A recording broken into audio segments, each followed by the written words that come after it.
guys, it's day 2, part 2 of my vlog. So I'm getting ready for our retreat. So this is the official retreat yun, like the session and all. So yeah, I'll be bringing you throughout this retreat. So see you later.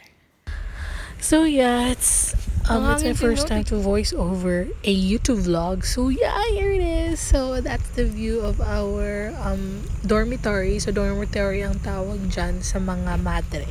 So we'll be having our breakfast time. Alam nyo ba?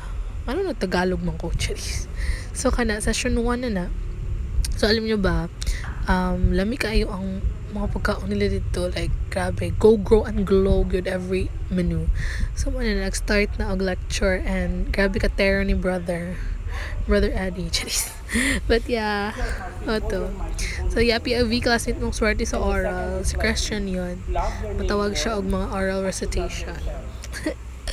Actually lisod nga sa yun ang question, personal mong good. Basta mabati man ninyo kung unsa ang nadaraan.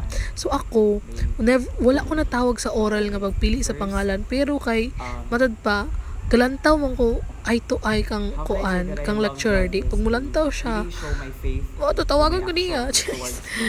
Si 13 years. So yeah, after the session na snack break, so kana nakalimot ko si tawag ana, basta kay lami siya, in fairness corn siya, research mo nung pangalan, nakalimut ko. Tapos after sa first session is na sharing, and then we have our lunchtime. O diba perfect kayo lang pagkaon, pesh. Like, thank you so much sisters. Sila sisters may nagluto ana, pero na others like cook, ambot kong sister pod, pero yeah.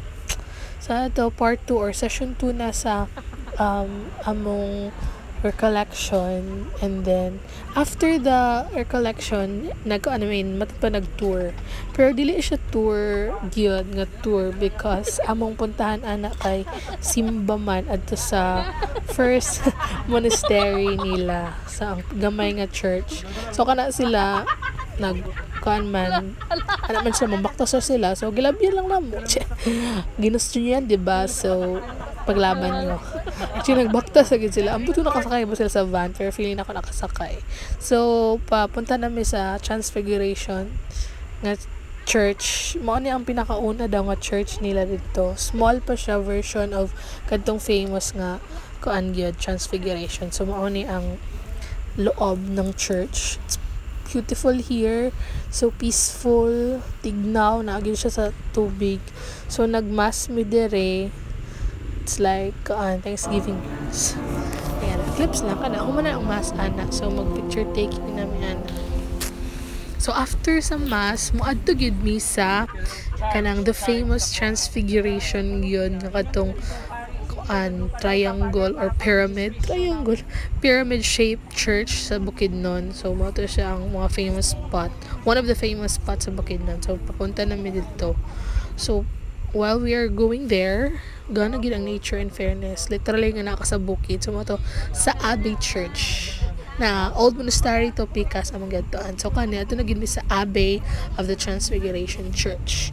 So actually from the dormitory sa mga madre, mga 1.5 kilometers ang kalayo. Mabaktos naman gid siya, pero na may sakyanan, so why not? So we're here. Tadaan! Diba?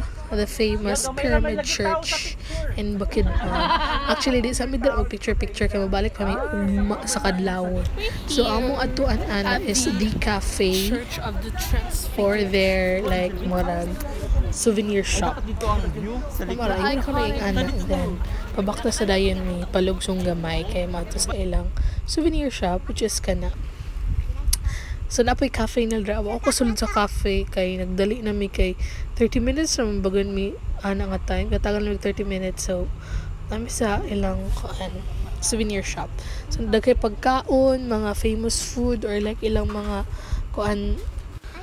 And then ay mga souvenirs nga handmade pod nila gihimo from Bukidnon. Actually, and then after na mo dito, 30 minutes lang, ni-attend dayon mi og prayer nila sister. So, sa fun fact, kani sila ng mga sister, ang ilan lang daw role is mag-pray throughout the day. 7 times sila mag-pray sa iska-adlaw. Imagine. So, excuse me, so, na-attend mo silang prayer, and then, nag-share po si sister ang pinakakaraan nila daraa sa ilang experience, and nag-invite kung isa interested. And then after we have our dinner, tanawa guys, lamikid kaayo ilang dinner, in fairness. Ang butoy, dili ra ang dinner, ang tanan food nga gina-prepare nila sister, perfect yun kaayo. So after nag-blessing sa mga gipamalit na mga sa tawag ani nakalimot na mga souvenirs nga na ay mga halagway, mga rosary nga na. And then the next day at as early as 3 a.m. dito na mi sa monastery kay moatan pod mi og prayer sa mga monks, and then after sa prayer is magkuanda yon simba kay it's Sunday man na mo na 4 a.m. mag-start ilang prayer, so before 4 na mi. And then the way ila prayer is through singing yun, so mo to gihatagan mi og songbok ko sa bijoki. So, attend me sa ilang prayer. And, gabi, at least naka-experience may dagagapoy tao bisan alas 4 sa kadlawon, imagine. And then, start sa ilang mass is 5 ba dyan. So, 1 hour hapon ang prayer, and then, after is mass. So, dagay mga monks, ang mga mongha na dito makita ninyo. Mga anak ilang roll. So yeah, after the prayer, nag-start na ang mass. So if gusto mo attend og prayer and mass, so dapat every Sunday early mo before 4 na mo sa church. Then after dito na nag-start na may og picture and gilantaw ang view sa environment, sa place rather. Grabe ka pretty. Look at that. Come on, namin sa bukid, and then last day everything and just we're going home. So yeah, I think it's the end of my vlog. Nagbabay na ako dara for the OA. So yeah, I guess I don't want to go back to Bukidnon. It depends kay nagkuan mo sila og airport. So malay mo kapoy magbiyahe og kuan. That's conclude magbiyahe og our tracking. So 3 days trip. yeah, see you. That's Goodbye. it. Bye. Mwah.